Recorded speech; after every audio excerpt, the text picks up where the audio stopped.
This is Susan Sun Nunamaker with sunisthefuture.net. Here we have the University of Minnesota team, and Larry Chang here is senior engineering students at University of Minnesota.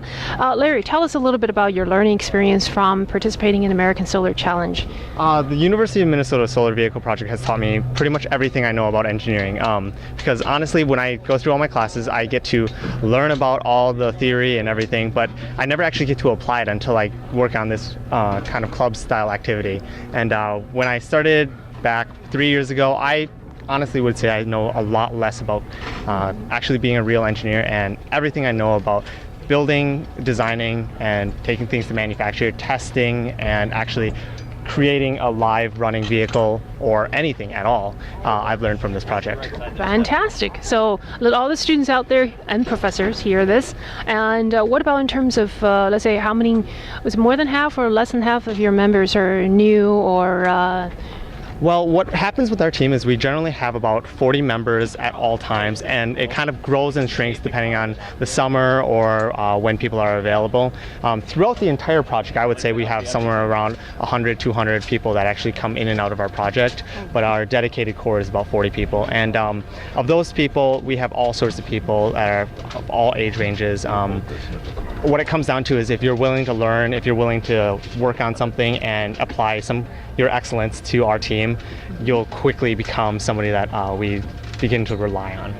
Very good. And what about in terms of rules and regulations this year? Is there a slight variation from last year? The biggest variation from our previous vehicle is the size of the solar cells. Solar arrays, I'm sorry. We are limited to 6 square meters of solar cells instead of 9 square meters, and that has significant gains and significant problems as well.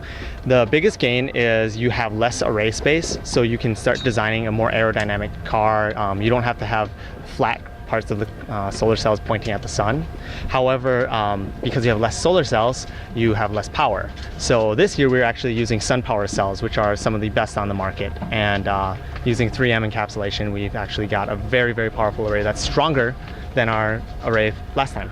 Did you have to donate it? I mean, did they donate it or did you have to purchase it? SunPower is a very large sponsor to us. They've donated a lot of cells to us, and 3M, we've actually been working with them with a proprietary encapsulation technique, and we're the only team that's using this technique, and it's actually shown significant gains while we're testing it. Oh, fantastic. What about, is it, let's see, I see the top, is it charging right now? Right now we have our solar cells pointed at the sun, because when it's normal to the sun, pointing straight at the sun, that's when you get the most power.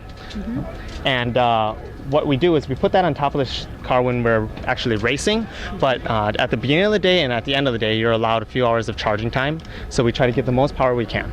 Very good. So you're taking advantage of our wonderful sunshine right now. It's beautiful in New York right now. Oh, I hope. A little warm though. A little warm. Well, I hope for the remaining of the 7 days or so, you're going to have 7 or 8 days completely full of sunshine. Yep, we'll be in St. Paul on the 21st, and hopefully at the Capitol building? Exactly, yep. And the solar cells you're using are completely silicone, right? Every team here, except for a few grandfathered teams, have silicon solar arrays.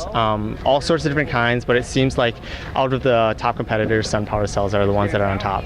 Very good. Well, would you like to show us some of your other team members? Most certainly. Well, you were asking about younger team members. We've got Stephanie here. She's a freshman. How are you? And down here working on our car currently, Neil Danclaw. He's a junior, senior-ish kind of thing. Hey, how you doing? And he's actually going to be our next team leader. So he'll be taking care of a lot of administration as well as designing and constructing our next vehicle. Okay, passing the torch, so to speak, huh? Exactly. Very good. Arlo down here is one of our electrical members. Yep. Hello. Hi. Your name? I'm Arlo. Pretty nice. It's a very talented guy working on our strategy and a lot of our electronic components as well.